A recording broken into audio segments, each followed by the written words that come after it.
Hey friends, thank you for joining me today for this episode of Dr. Mike Live. I want to say this right up front, right at the beginning. You don't need another reason to entertain fear. So I want you to view this episode and this conversation that I'm going to have with William Ramsey today within the context that it is offered, and that is this. Satan is real, and so are his minions. And they're very active today. And some of you out there are going, well, duh, Mike, of course Satan is real. You wouldn't believe the number of Christians today who say they don't believe Satan is real. They don't believe that there are such things as demons. They don't believe in all of this occultism and all of these things. I've done the research, and I know my guest, William Ramsey, has done the research. Satan is real, folks. And what we're going to talk about tonight is well, to put it as plainly as I can, it's just flat out evil. There's no other way to describe it but evil. And so I appreciate William doing the research that he's done. And I've told people like William, I tell Russ Dizdar and others, every time I see them, it takes a special calling from the Lord to tackle these kinds of subjects as a vocation, to that be the lane that you're in. To tackle this, to do the research, to do the documentaries, to write the books, you have to become very familiar with this subject. And so I appreciate you, William, for doing this and for exposing what's going on. And our topic tonight is the smiley face killers. And let me say this, William's YouTube channel is William Ramsey Investigates. So if you go to YouTube, you search William Ramsey Investigates. There you have it. Thank you, Jared. For over 20 years, college-aged men in the United States and the UK have disappeared, normally after a night of drinking, only to be found dead days later, sometimes weeks later, in bodies of water. Local authorities have determined that many of these water deaths are accidental. Well, we're going to give a little different take on that.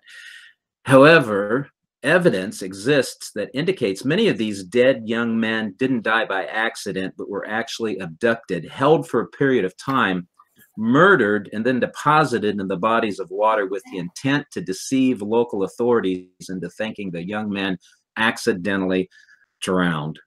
All of these deaths, these types of deaths, all fitting the same modus operandi, are commonly referred to as the smiley face killings. Often investigators have found graffiti near the scene of the crime, frequently with the smiley face symbol. In William's documentary, and that's available on Vimeo, there'll be a link up, and I think there's a trailer. There you go. There's a trailer. This might be a good time just to play that trailer, Jared. Let's watch this.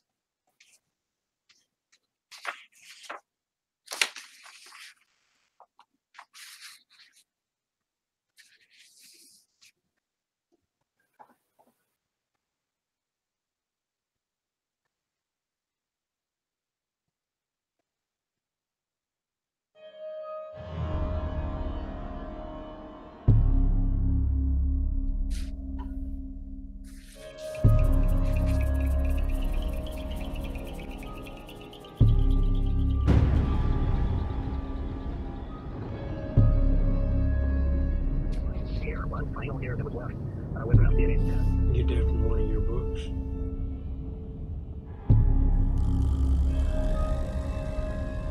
Ritual. Fetishization. Iconography. Two detectives say that they can link the murder of a Minneapolis college student to the disappearances and deaths of dozens of college men across the country.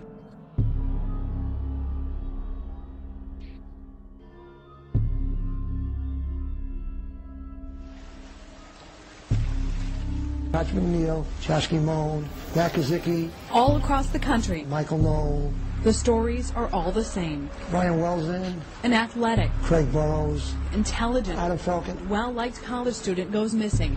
Family and friends launch a massive search. Weeks or months later, the young man is discovered drowned. 40 other men in 25 cities. And we knew it wasn't suicide. To learn to live with a broken heart. perfect, they say, because the water washes away physical evidence. In city after city, at that crucial spot, they say they'd find the killer's trademark, a smiley face. This one they believe...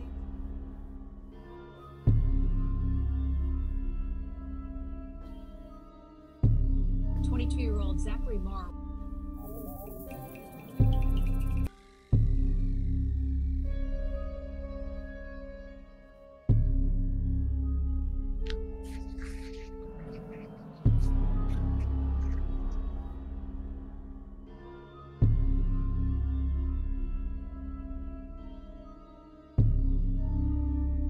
Patch McNeil, Chasky Moan, Nakaziki.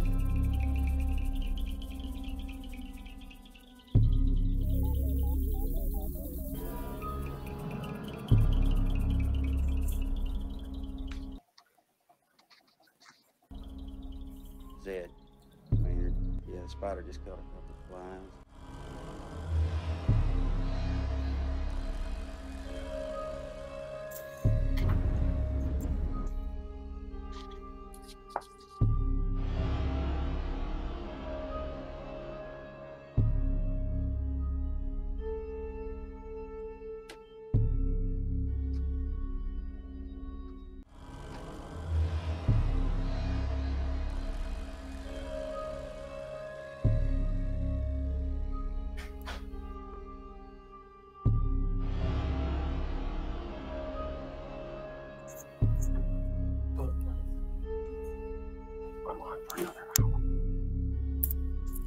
An attachment of physical lust to fantasy and practice is forbidden by society.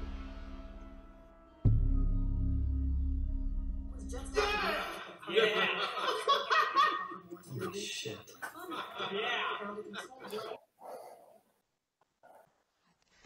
When does it end? When can we keep our kids safe? You know, what's happening to them out there? Thank you, Jared.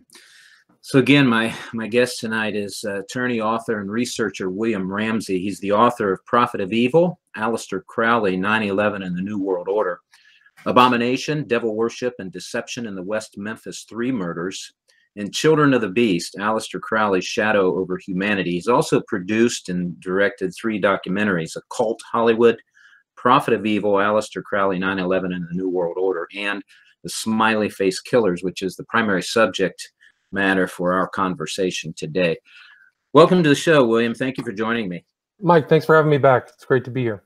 It's always a pleasure to speak with you, William. I appreciate your research, and as I said, it takes a special calling to stick with this kind of thing.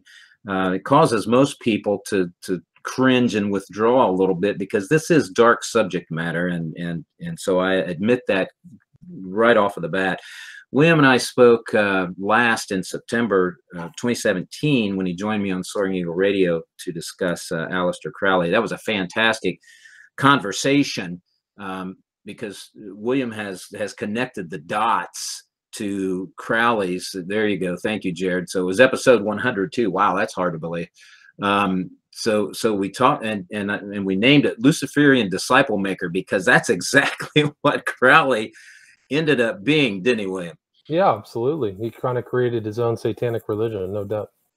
Yeah, and the impact that he's had across the board, whether it's in Hollywood, movie stars, in the music industry, there are a lot of people that look to Crowley. They consider themselves a disciple, more or less. Is that an overstatement? No, not at all. I think that when you start researching a lot of these people, you find that many of these well-known musicians trace some of their lineage, if not all of their ideology, back to Crowley. For example, Led Zeppelin, Jimmy Page was a devoted devotee of Crowley. So, you know, you can just go through the list. It's pretty incredible, especially up to even more modern musicians today. Like there's a couple rappers who have "Do What Thou Wilt" tattooed on their back, which is Crowley's dictum. So it's still relevant to understand Aleister Crowley and his influence, no doubt. Yes. Yeah. So you would do well to pick up the books if you want to research this for yourself and learn from what William's already unearthed. I know you've been asked this question dozens of times, William, but it might benefit those, our viewers, those that have tuned in today for this conversation, to tell us what piqued your curiosity and what made you start paying attention to what are called the smiley face killers and all of these deaths. What led you to that to begin with? Well, it's a great question. I was always researching and looking at stuff, and really what happened is, if you look at what's on the screen there, while I was researching Children of the Beast, I was researching Alan Moore, who included Crowley in some of his books from Hell, and had this smiley face that was kind of in an integral aspect of his graphic novel, The Watchmen. And so I kept seeing this symbol in a very occult context. I was always kind of sensitive to that. And while I was researching, it took me a long time to write that book, I had remembered hearing about this kind of urban myth called the smiley face killer. So there was a clear and for me, an obvious tie between the symbology of that and these deaths. So I started researching what was known as the smiley face killers. I started to get all of the available information. I read the book. There were 4 guys who really were the foundation people who started researching the cases. There were 2 detectives in New York, Gannon and Duarte, and then a professor in Wisconsin by the name of Gilbertson. So I read their book, Case Studies in Forensic Drownings. And as I kept watching that, I was researching people online. There's other people interested in this subject. There were other journalists, so I got all that information. And that's kind of where the seed of what would grow into the film that I made and published in October 2017. Yeah, and now that's available on Vimeo, and I'll just tell you, folks, it's very well done. It is a long documentary. It's 3+ hours, William. Yeah, 3 hours 27 minutes. Yeah, but well worth it if you're wanting to research these things. So let's set a framework here for folks that are viewing today, William. Young men, generally healthy, between the ages of 19, 28 for the most part. There are a couple that have fallen just a little bit outside of that, maybe in their early 30s, but they're being abducted, they're being tortured, murdered, and then dumped in bodies of water. That's the general framework, folks, that the smiley face killers, that's the focus. Now, one of the things I want to bring up to really bring this home to folks that live in the Midwest, and I think I'm correct in saying this, William, you can please correct me if I'm wrong, that victim zero, known as victim zero, was actually a young man that was found in the Scioto River in Columbus, Ohio.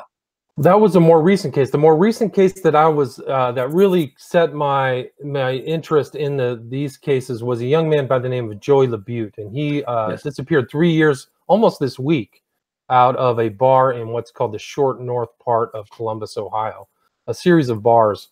And that was really the first case that I followed of a young man where I knew he had disappeared, and 19 days later he was found in the Scioto River.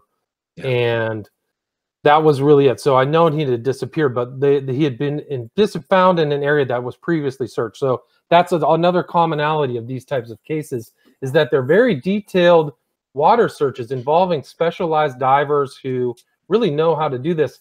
And his death was not actually, which is an anomaly, was not characterized as a murder. It was I think it's still unknown how he died.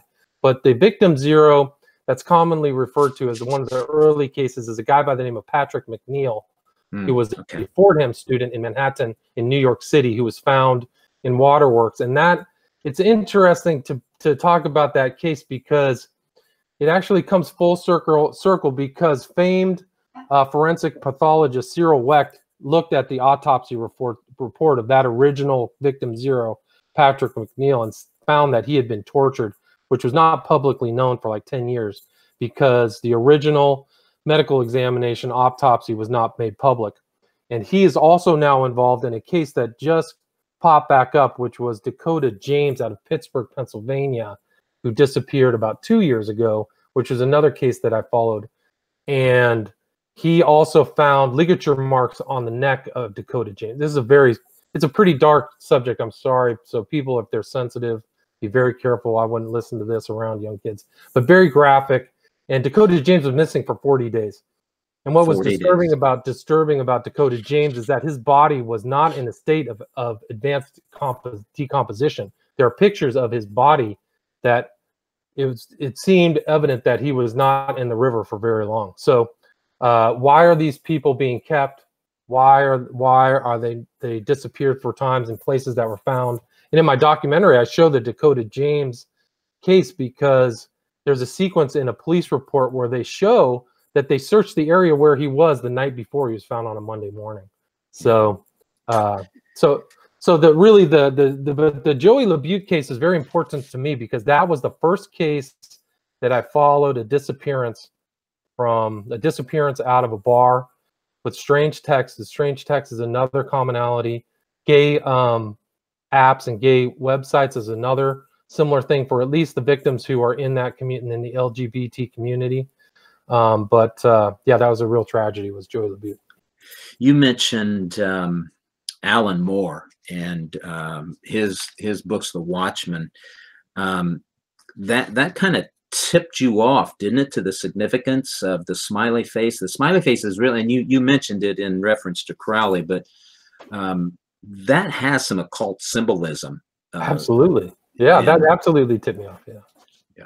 Yeah. I mean, I think that, sorry, I didn't mean to interrupt. No, you'd go right ahead, Wayne. Well, I think that the thing is that I think what that symbol symbolizes, and it's used by occultists to this day, it symbolizes that the universe is a big joke, and I talked about it in my documentary, and that the comedian who was the first kind of victim of the Watchman was somebody who was in Vietnam who committed all kinds of acts of violence and thought it was a big joke.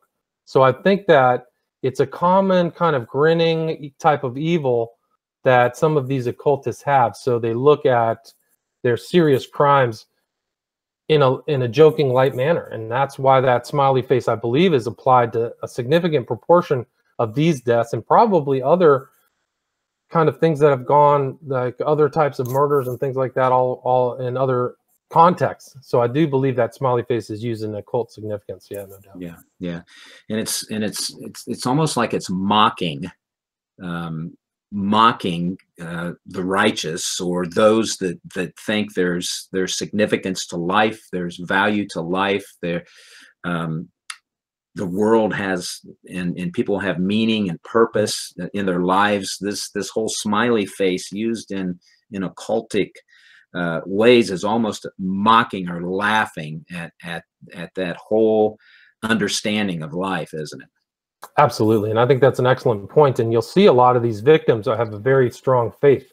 There is a preponderance of these people being Christians, or there are a few people of Jewish people, but there's very few who are actually occultists. You know, there's a lot of people who walk into the wrong place, it seems like, and then end up in the water. But there is a significant proportion, I think, of these people who are practicing Christians or involved at church. So I do think that that's an aspect of at least some of these crimes, and no doubt. And I talk about one person in my documentary, I think, that is very important as a study. His name was Peter Christopherson, who was in a band that traveled around that used the smiley face, and people that he was associated have this symbol. But he was kind of like a modern day black magician. He studied Crowley. He kept Crowley artifacts and artistry.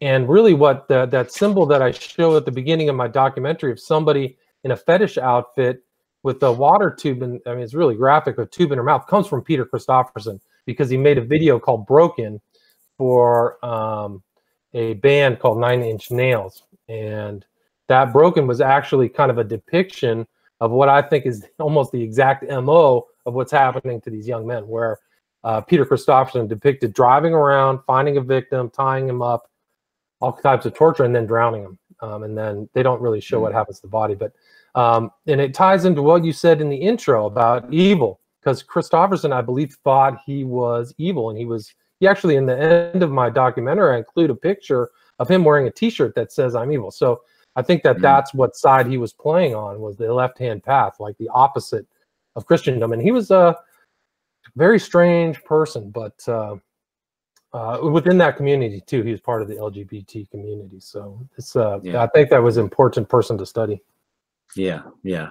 So that brings up a very interesting dichotomy to me, William, as I'm thinking about all of this now. One of the things that is absent from the investigations of these deaths, and you bring this out in your documentary, and I've heard you say this a number of times, is that law enforcement, by and large, they define these as accidental drownings. Exactly. When clearly that's not the case. Well, that's a very important point about these cases. Why are the police quick to ascertain or make this determination that they're accidental when there's something suspicious about them? They're young men. They're actually the opposite of people who would drown in water. They're just typically athletic. They're typically in good health. Why are they tripping and falling in? And the assumption is that they're all very drunk. And I show in my documentary in a number of cases, these guys are fine. Kelleher, Garcia, they're walking around, talking with people. They're clearly not super inebriated. And even if they're super inebriated, how are they sober enough to get the water and then drown? So there's all kinds of problems with the police judgment. And it brings up a larger issue as to why these law enforcement agencies are not taken serious. Now, there is recent updates. The original investigators did a 6-part series on Oxygen about the smiley face killer. So it was Gannon, Gilbertson, Duarte, and another guy by the name of Donovan. And they covered the original 5 cases that they covered in their book, plus Dakota James. And the mother of in that was fascinating. I would recommend people watch that. You can find it on YouTube. iTunes, and I believe Amazon on demand. It's called The Smiley Face Killers. I can't remember the full title, but these mothers are very persistent, and the mother of Dakota James was really trying to talk to the DA in Pittsburgh, PA, and she sat down, and in that meeting she had with the DA was a member of the Secret Service and a member of the FBI. So that is an important update. So somebody that I have no idea about is definitely, and I had no idea they were working on this project either. I've had really no contact with Gannon, Gilbertson, or Duarte. I thought they dropped off the map. So they're working independent of me. My findings are independent of theirs, which I confirm their findings. That's just as an aside. But there are updates, and there are 2 cases that have changed the determination. One was Chris Jenkins out of Minneapolis, Minnesota, where the police actually changed from accidental death to murder. And there was a more recent one, I think it was either Homan, I can't remember, but it was in this more recent 6-part documentary on Oxygen where the police sergeant said, or the police captain said, we're changing it from accidental. So I do believe people are starting to look over these cases again. But and also they're not just happening in the US, they're happening in the UK. There's cases, Liam Colgan in Germany, Vienna. So it seems to be a global kind of phenomenon. Yeah. Now, William, how much of a factor do you think for law enforcement is the clear ties, the clear signs of occultism?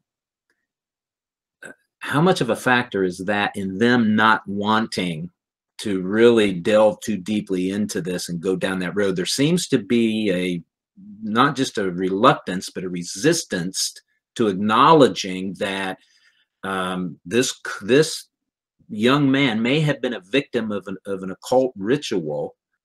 That it's almost like they don't want to open that door. Yes, it's a great point, and I think you've seen it in other cases, whether it's the Son of Sam, which is heavily occult, where they just go in and say it's one guy. So I think that I do not believe for an instant that one person is committing these crimes. I came to the conclusion that they're communicating. And, Peter Christopherson himself was a heavy duty occultist. So I do believe there's a occult aspect. Some people have tied these cases to the moon phases. There's been associations with water, which there have been water sacrifices seen in the past. This idea of Antinous, the ideal gay lover of Hadrian, Emperor Hadrian, was drowned in the Nile. So some people have talked about that. I don't have any conclusion, but I do believe something occult is going on in a significant amount of the cases. And there was one case actually out of Georgia with a young man by the name of Naz Rahimi. He was all the way from Perth, Australia, but he was visiting Georgia, and he was associating with these people who were outright witches.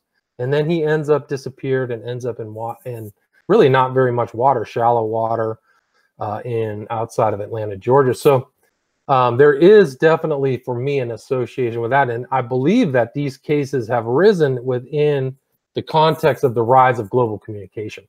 So I believe that there is some kind of dark web or something, and that's why this MO is learned. And it's a scary point. But I like your point about not addressing the occult. I do believe that the police are not willing to actually go to that point. It's discredited, and there's a bunch of reasons why, which shouldn't be evidence, because I actually wrote in my book Abomination about how many occultists committed murder influenced by the occult, which is on public record. I mean, you can go down the list. So the FBI has always referenced the Lanning report, which I've discredited on my, at least I think I've discredited on my YouTube channel, William Ramsey Investigates. And they always say that there's no occult influence. But when you read it and you put your kind of legal cap on and read the Lanning report, you have to abide by what their definition of occult crime. You almost like have to be in the mist with two people at night, wearing a gown, holding a Crowley book, having a knife. And if you don't have any of those indices, it's not an occult motivated crime. So they kind of definitionally excise almost every occultist out of committing occult crimes. So if you really critique the Lanning report, it comes up short, in my opinion, without any question. Also, another thing I would encourage people to see is I did a recent video on my YouTube channel, William Ramsey Investigates, called Debunking the Failed Debunkers, because people have tried to debunk this phenomenon, and there were a couple papers that there was an FBI report saying it wasn't happening. There was something that's always referenced from the Center for Homicide Research, but they're looking at it through a paradigm that was pre-2010. So it's an old paradigm, and I think I take 20 minutes. And because the reason I brought that up is because in this Oxygen series, you can see on your screen, there was a bunch of so-called journalists talking about it and referencing these documents as debunking this phenomenon. But the lists that are out there of victims is about 250 to 300 people. And a lot of these people are looking at through the Gilbert-Gannon paradigm. They don't really have enough information, granted, but that's all they're seeing. There's a lot more cases than Gilbert and Gannon have publicized. And it's interesting, just to bring up your earlier report, just one more thing, sorry, but Gilbert and Gannon have said that they found 12 occult symbols associated with these murders, but they're not telling the public about 11 of those 12. They say publicly that they have 12. They mentioned the smiley face, but there's these other kind of cryptic things that they've talked about. And in certain cases, I've seen these drawings, which are hyper sigils. They're like sigils that magicians use. And it was one of the cases they covered outside of Philadelphia, and his name was Tommy Booth. So they covered that. So that was a heavy duty occult reference right there where Tommy Booth was found. Sorry. Yeah. Well, that's thank you, William. Now, I'm going to have one more question for William, but Kathy, if there are any questions out there on the social media platforms, please get those ready. We'll ask those questions of William here in just a moment. And Jared, if there's any out there in YouTube, one of the things that is prevalent in a lot of these cases that you point out, William, is the presence of GHB. GHB. What is that, and what effect does that have on the body? That's a great question. GHB is an acronym for gamma hydroxybutyrate, which is endogenous, meaning it's in the human body. But in higher doses, it acts as a sedative, and it's known as a date, like Rohypnol or Roofies. It's known as a date rape drug. But it's also a drug that's used within the homosexual community as an augmenter of, what their practices are. So they've had like deaths associated with a guy here in Los Angeles. His name was Ed Buck. If people want to research that. Also, I covered a GHB grinder killer in London, outside of London. He was East London, and his name was, he was basically a guy who was using GHB to abduct, and his name was Stephen Port. And so this GHB is known in some parts, subsects, in my opinion, subsections of the LGBT community as something used in their practices. So it's seen, really Gilbertson and Gannon really saw it in a lot of the 14 victims that they covered in case studies in forensic drownings. So, and there's a lot of people who've had experiences like they've been drugged, and it's actually becoming more common in these bar scenes that a lot of druggings are taking place, some in LA, some in Miami. There were stories in the recent one in Melbourne, Florida, where the police were actually investigating all these bars because there was such a high incidence of people being drugged. And Gannon and Gilbertson found that there were survivors of people who'd been drugged who just kind of popped out of their spell. And there was actually a recent article by, her name is Egan, E-G-A-N, which was on Daily Beast. It was published probably 3 months ago, that talked about, she talked to a friend of Dakota James, who I mentioned early in Pittsburgh, and it seems like there was a trial run for his abduction where he had called a friend and said, I don't know where I am. I've been missing for 3 hours, and he seemed to pop out of consciousness or pop into consciousness. And he was scared, and it seems like there was something hyper suspicious about him. So like he might have been a target, which is really scary. And that was that article, EGAN, for the Daily Beast. And she was interviewed by Ed Opperman, so that people can reference that as well. But yeah, so GHB is definitely a component, seems to be a component in many of these deaths. Yeah, yeah. Well, a couple of things, and then we're going to go to the questions. One is, folks, listen, this is reality. This is what's going on. These are the days that we live in. Hollywood gets their ideas from someplace. They don't invent things out of thin air. They've got connections to the occult world, occult practitioners. The things that you see on the screen is mimicking what's happening in real life. That's the first point. Second point is we should be asking questions. Why are these types of murders, why is all of this being censored? Christian, you're being misled and you're being deceived into believing that the greatest problem we have today is being censored on Facebook or Twitter. It isn't. Evil is running roughshod over America. Do you understand what's happening in America today? Right in front of our eyes, but they're censoring it. They don't want you to see it until it's time for you to see it. Folks, we need to get in the game. Brothers and sisters, we need to get in the game. Researching, talking about this stuff, bringing it up, talking about why is it being censored? Why is it being hidden from our... I'll tell you why, because of the connections and where it goes back to and the people responsible for it. That's why. End of rant. How about some questions? Kathy, are there any questions? Hear me? Yep, I do. Okay. I've had somebody on Facebook, I'm scrolling back up here to find it, sorry. They're pointing out about all the deaths that are related to the Clintons, and they're wondering if any of these deaths could be related to the smiley face killers. Not to my knowledge. It's really kind of really a specific group, kind of like Mike talked about in the intro, 19 to 28. Probably the mean is 23 to 24 years old, and that's really the real pool group. Now, I do believe that there has been some women, there's been older people who've tried to like copycat. There's been like 5 cases in Austin over the last year, and there was one older guy whose name I won't mention, but he was 38, but he was found in a very obvious place. There's no way he could have kind of just fallen off a bridge and died there. But I do believe that the central pool of the smiley face killers that fits this kind of what we're kind of talking about is that kind of age group. And I've never seen anything.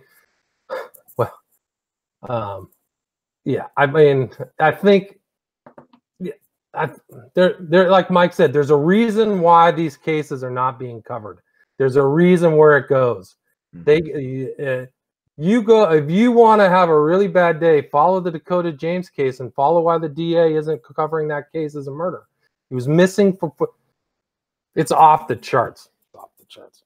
For 40 days, you said William is missing? Missing for 40 days after massive, and this is actually common in a lot of these cases, is that they're missing for so long out of the, not to be graphic, but a body, if you're in water, depending upon a lot of different factors, mostly temperature, the body releases gases and floats. And so they usually, after, 3-4 days, it's not difficult for people to be found. But why are these other 14 days? Joey Labute, where is he? Where is he? And it's interesting, when Joey Labute in Columbus, it was a big day for Columbus, because that's when the Arnold Schwarzenegger Classic was taking place. So a bunch of bodybuilders and people in that community, all this, I think it's a huge event. I think it's 50 to 100,000 people. I don't know the actual details, but a lot of people come into town. And he's at a bar, and the same ownership owns a gay bar across the street in the Short North. He's on Grindr, So, but yeah, there's a reason why they're not being investigated. I can't go into it. Yeah. Well, yeah. I'll probably say it before the show's up, William. I mean, I'm not disagreeing with you, Mike, at all. Yeah, no, I know you're not, because we've talked off record before. So, yeah. Okay, Kathy, any other questions? I'm not seeing any. He mentions about the law enforcement involvement, but it looks like they don't go too deep into it. So I think you've kind of covered that too. Well, I don't even know if the law enforcement is necessarily involved, but I've talked to Derek Gilbert on Skywatch TV, and he made a really great comment. It was like the mayor in, I think it was Amityville, where the Jaws shark is, like they didn't want to disturb. Can you imagine if the public knew that some of these hotspots, which is really happening in Boston, New York, Philadelphia, that there were serial killers predating or preying on young men, what it would do to the colleges and to that economy? And I mean, I wanted to say this in summation, but I've got to tell you, if you have a young person going to a college, a man, that you literally could get something awful like this happen, and the police won't follow up on it, and they'll mischaracterize it as an accident, and you'll never get justice for your family. So you got to really be careful where you're sending your loved ones to. Got to really be careful. You got to be careful these days. It's not safe. So. Well, I mean, and whoever is doing that, whoever is responsible for this, they're snatching people right out from under other people's noses from crowds. You discussed a case, William, where a young man was leaving a Boston Celtics basketball game. So at the TD Ameritrade or whatever the Coliseum is, he's leaving with 20,000 other fans, and he disappears. Right. There was actually 2 cases. There was one was Hurley, who was covered in this new Oxygen series, who literally was calling his girlfriend, waiting on a street corner, and disappeared, and then found in, I think it's the St. James River, which is almost like a pond. It's not even a fast-flowing river. It has like a series of barriers and stuff. And then the more recent one was Kelleher, and both of these guys are supposedly really drunk, but Kelleher's walking upright and able to catch an Uber at the Paul Revere Park on the other side of the river, and his cell phone pings south, which is very mysterious.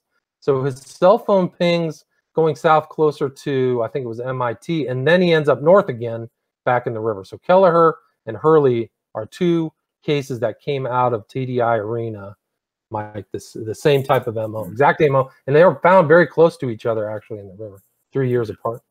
Yeah. Any questions in the queue? Anybody have a question in the queue? Got to unmute yourself if you do. I have another one from Facebook. Okay, go ahead. They're wanting to know if he has any, if he knows anything about the book called Bloodlines of the Illuminati, and if any of that info could be tied into what he's talking about. I think that, I'm very aware of it. It's Fritz Springmeier's book, Bloodlines of the Illuminati, where he traces a lot of those families.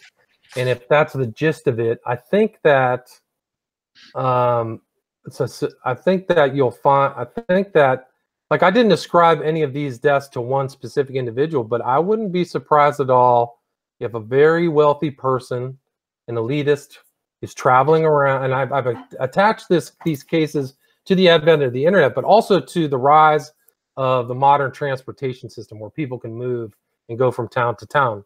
So people come into town, this is speculation, and Joey LaBute dies, and then they leave, right? So that there's no trace. And if things are planned, then that's it. So I wouldn't be surprised if at some point the public or somebody figures out, some intrepid researcher finds that a very wealthy person from out of town, and I've talked to other people whose names I won't name, but there was a case of a Chinese guy who was studying at a smaller school in Minnesota, who came in and committed crimes. He sexually abused either a man or a woman. And they found out that he pulled the same stunt in Sydney, Australia. So there was another suspicious thing that happened, but he was from China. So, I think that they were fortunate to actually catch him, and I can't remember the name. So I wouldn't be surprised if you found out that somebody who travels frequently, who's above money, doesn't have to worry about costs or anything, is associated with the deaths of these young men. Yeah. William, you mentioned one former FBI agent who had the courage to say, hey, the signs are there. This is what's going on. His name was D'Souza. D'Souza. Yeah. Yes, D'Souza. Yeah. And he just called it like he saw it. These are looking more and more like sacrifices to some dark god. Yes. Yeah. I wouldn't be surprised at all. Yeah. I mean, like when I had 3 typology offenders, it was Lanphier, Port, Christofferson in my documentary. Varied people from different walks of life, different locales, all targeted young people. And Lanphier was like a married guy. He had some kind of heterosexual relationship, but he had 2 young men that he had snatched from bars late at night. Somehow he had keyed into going to these bars late at night, and that's how he found his victims. So I do think that some of them might definitely have a cult motivation, black magic thing, but some I think are maybe, and some of these people aren't researched, like you said. They don't even look into the cult aspects of some of these people. They don't see if they're into witchcraft or anything like Stephen Port. That never came up, but which is amazing, because with social media, everybody puts everything on social media. It wouldn't be hard to find if someone was involved in those kinds of things, and yet they never do the research.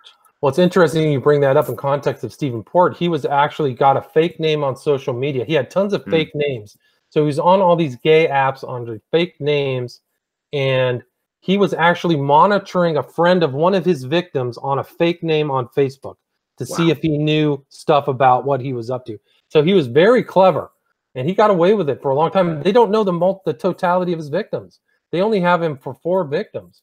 And it's also a remarkable case for a long, because the police, there's actually an inquest that's coming up sometime this year where they're going to censure a lot of cops or policemen in London because they never traced him to the murders. But the person who caught Stephen Port was a loved one of the family who just kept nagging the police for the CCTV video of their loved one I can't remember his name.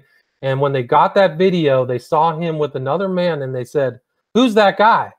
Who is that guy?" And it was Stephen Port, the murder of their brother or something. So you're going to see a lot of these cases. The mothers of these victims are not going away. So yeah. And now, was that the case?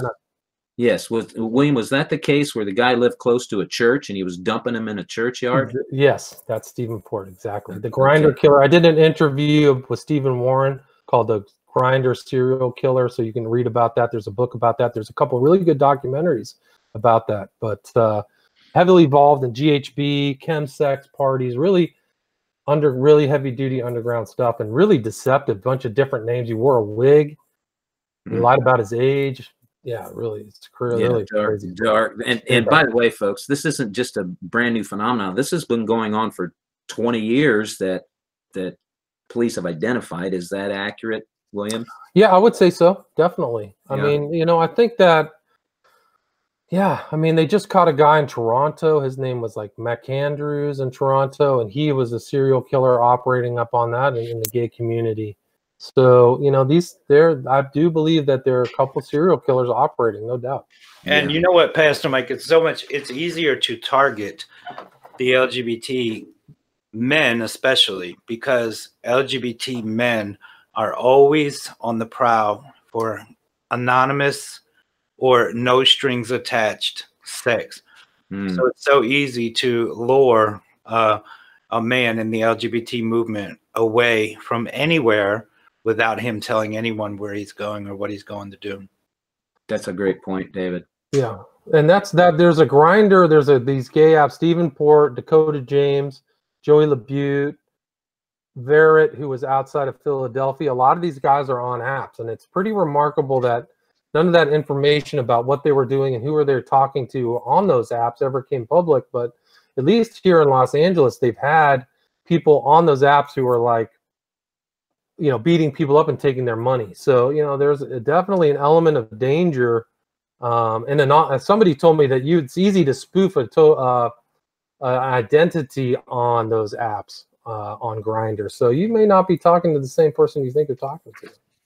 Yeah, good point. Good point. Absolutely. All the apps can be downloaded and then deleted. You can deny, and as soon as you delete them, they delete everything that you put into them. So, you know, it could be anybody that you're talking to. And they're everywhere. Just last year, we stopped at a rest stop and we downloaded Grindr. And there were 32 or 33 people within 500 feet of that rest stop looking for sex.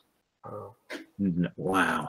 I've heard that in LA. It's like crazy. Like there's tens of thousands of people at any given time, you know, in certain parts of West Hollywood and stuff like that. Yeah. Yeah. Yeah.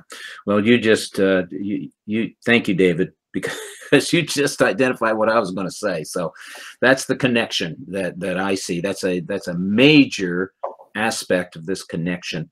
Any other David, any other comments? No, you know what? Other than what he touched on about GHB and it being not only used as a date rape drug, but also in the LGBT world, it is used as what they call liquid ecstasy. It's called an enhancer, so that you can engage in those types of activities that are painful normally. So, but that's it. A lot of good stuff, and a lot of these cases I know because I know them. Yeah. Kathy, any other questions out there? Any other questions in the queue? I have someone asking if it could be gang-related initiation rites. Well, you know, that's an unknown. I don't know. I think that if you see some of these other cases, there was a case here, even in Los Angeles, a very popular bar scene. It was in Hermosa Beach. The young man's name was Van Zant, and he was last seen going into a liquor store. And then they found video of him with like a group of 4 or 5 other people. So, you know, there might be some element where they're trying and testing, and whether it's an initiatory thing, I don't know. But you can see in some of these other cases, it's clearly a group. There was another case that I studied, this guy, Scott Radel, who I think it was either Minnesota or Wisconsin, but he was chased by a group of people, and the father, you know, there's a lot of comments by the families, but the father said, it's pretty clear my son was murdered by a group of people who are traveling from bar area to the state and murdering people. So whether it's an initiatory thing or whether it's a group thing and people agreed on, there have been groups of people who, like the Ripper Crew, I think they were in Chicago. So there have been like occult groups. The Ripper Crew, one of the guys finally just got paroled, I think this week. The Ripper Crew was a satanic crew, preyed upon women, drove around, did all horrible things. And so it's not unheard of that this is out of the plaza. So I do believe there are people out there doing this stuff that have not been caught. Yes. Yeah. Folks, I would encourage you to start following, subscribe to William's YouTube channel. lots of fantastic information. In fact, William interviews some excellent guests, and the information that they share is well worth listening to. William Ramsey Investigates on YouTube. And William, where can they find your books? Where's the best place to go? Amazon or right now? Amazon. I got to reset up my I got to get a new web page. I was dissatisfied with my last one, so Amazon's just the best way. They can have it shipped right to them. There's also digital copies as well, and the movie that you can watch is on Vimeo. You just have to type in William Ramsey smiley face. Yes, do that on Vimeo, and you can watch that there.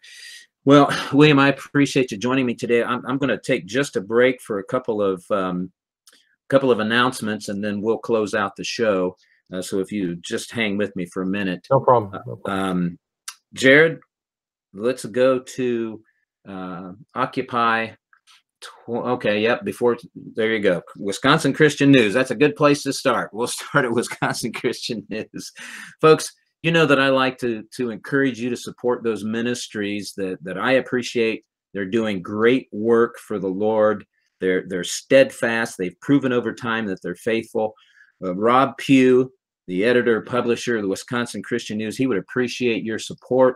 Best Christian newspaper anywhere. And I think the last time I talked to Rob, he told me there's only like 12 of these newspapers left. There used to be a couple of hundred. They're down to like a dozen now. And I've seen a lot of them over the years, folks. Rob's got the best one going. Wisconsin Christian News. You can subscribe there. 1 year for $25. I mean, how are you going to beat that? I know Rob would appreciate it. Tell him when you subscribe, Pastor Mike sent you. Would you do that? Hey, listen, we are streaming live on Before It's News. Streaming live on Before It's News. What? Did you know that? Yeah. The live show is on Before It's News. So there you go, right there. So check out that page. They're posting my articles, things that I write there. See, there you go. We're looking at it right now live. And a big shout out to Mike. Thank you, Mike, for making that happen. We appreciate it. You can also find stuff on Capitol Hill Outsider. I want to give a shout out to Chip for posting my stuff out there on Capitol Hill Outsider. Right there's my last article that was posted the other day, The Demise of the Logic of Moral Reasoning. I'm taking on the social justice warriors, cultural Marxists on campuses across America. So that's what that article is about there. And then News with Views. Coach Dave is on there. Rob Pugh's on there. That's the last article that was posted there on News with Views. You are what you eat. You are what you eat. Are you eating organic food, which is the Word of God that you're studying for yourself? Or are you eating processed food, which you're just being spoon-fed by other Bible teachers, and therefore you don't know whether it's true or not because you haven't studied it for yourself? Folks, you need to be eating organic food. Get into the Bible for yourself. You are what you eat. Part 2. Coach Dave has a conference coming up in Canton, Ohio. Well, we're in April now. There you go. April the 12th, 13th, and 14th. You can get your tickets online. I think there are a few still available. And if you're going to stay at the hotel, make sure that you mention you're there for the conference so you can get the conference rate. And if you don't do it quickly, the hotel rates are going to go up. Maybe in the next day or so. And I don't know about the ticket rates. They may be going up as well. I think I heard Coach say something about that. So if you're going to go, if you're on the fence, you better make the decision now. Get your tickets while they're at that special price. Watch Coach Dave live Monday through Fridays, 7 to 8 a.m. Monday through Friday, 7 to 8 a.m. Coach Dave live. Encourage you to do that. It'll be a shot of adrenaline for your morning. I tell Coach all the time, I don't need my coffee when I listen to Coach. Then you need to join David Arthur, the Alphabet Man, live Monday through Friday, 9 a.m.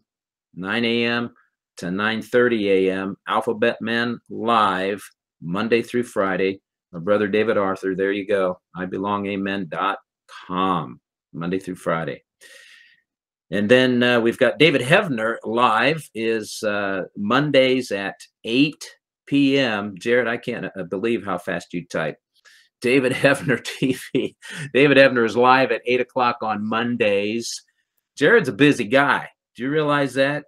Jared is a very, very busy guy. And I know he would appreciate your support. Alpha Technology. Alpha Technology is Jared's site. You can go there and show your appreciation for Jared and give him a donation. That would be fantastic. There you go, right there. Alpha Technology. Jared makes Coach Dave Live possible. He makes the Alphabet Man Live possible. He makes David Hefner Live possible. He does Dr. Mike Live. He makes Ray Moore Live possible Tuesdays at 11 a.m. And there are other shows. I know there are other things that Jared's involved in. Give him some support, some financial support. All of this takes time and money. And while we're talking about financial support, I'd appreciate if you go to Dr. Mike Live. If you're online watching this on the drmikelive.com platform, if you're on that platform watching this conversation with William, right there's the donate button. I appreciate your support, your financial support. Pays the bills and keeps us going. Thank you very much for that. All right, we've got a couple of minutes left. We've been talking with William Ramsey, the producer of the documentary, The Smiley Face Killers. That's available on Vimeo. You can go out there, you can rent it, you can buy it, watch it. We showed the trailer at the beginning of this episode. There you go.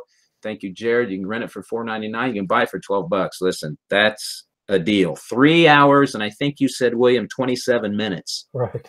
So you're going to get your money's worth, folks. That's a lot of information. That's a lot of information out there. Check out William's books on Amazon. You won't be disappointed that you did. William, I appreciate you joining me today. It's been a fast hour, and even though this subject matter is kind of heavy, and people quite naturally, and at least those of us who have a soul that hasn't been captured and imprisoned by Satan, we naturally recoil a little bit from this. So I appreciate you doing this research and then presenting it for people. And I especially appreciate you doing this so that the body of Christ can be informed and equipped. We need to understand what is going on in our world. There's some dark stuff going on, isn't there? Yes, absolutely. This is one of them. These cases are definitely one of them, and they've been kind of kept in the darkness, and I was hoping just to bring them to light. So I appreciate you having me and all the help with all of your associates and cohorts here. I really appreciate you helping me get the word out. So thank you very much. Amen. You're welcome, William. I am blessed to do it. Shining the light in the darkness, folks. That's what we're supposed to be doing. We have nothing to fear. And that includes these individuals who have been possessed of our enemy. We don't have to fear them either. We should be shouting the gospel of Jesus Christ that sets people free into that darkness. Don't be afraid of them ever. And remember, folks, renewing our minds is not an option. I'll see you next week. Amen. Thanks for joining me. God bless you. Amen. Hi friends, Works LLC is a manufacturer of custom-made holsters, mag carriers, knife sheaths, and accessories. Works is your one-stop shop for high-quality inside or outside the waistband concealed carry holster. Works LLC is a Christian and family-owned and operated company that values made in the USA. Visit Works LLC, www.werkz.com, works.com. Works LLC, 855-937-5901, 855-937-5901, Works LLC. Dr. Mike Spalding has hit a home run with his new book, #MTPGA, Make the Pulpit Great Again, 12 Things Christians Can Do Right Now. In Make the Pulpit Great Again, Dr. Spalding has addressed some of the gravest ills plaguing the American pulpit. Only through a policy of complacency and compromise adopted by the nation's pastors has the once great United States ceded the moral high ground and set the standard for the rest of the world in pornography, addiction, privation, and the murder of untold millions killed in state-sponsored, taxpayer-funded abortion mills. The words in Dr. Spaulding's book contain the secret to restoring this country to her former glory. For if we are ever to make America great again, we must first have a national call to repentance by our church leaders. We must make the pulpit great again. Available on Amazon and other retail sellers.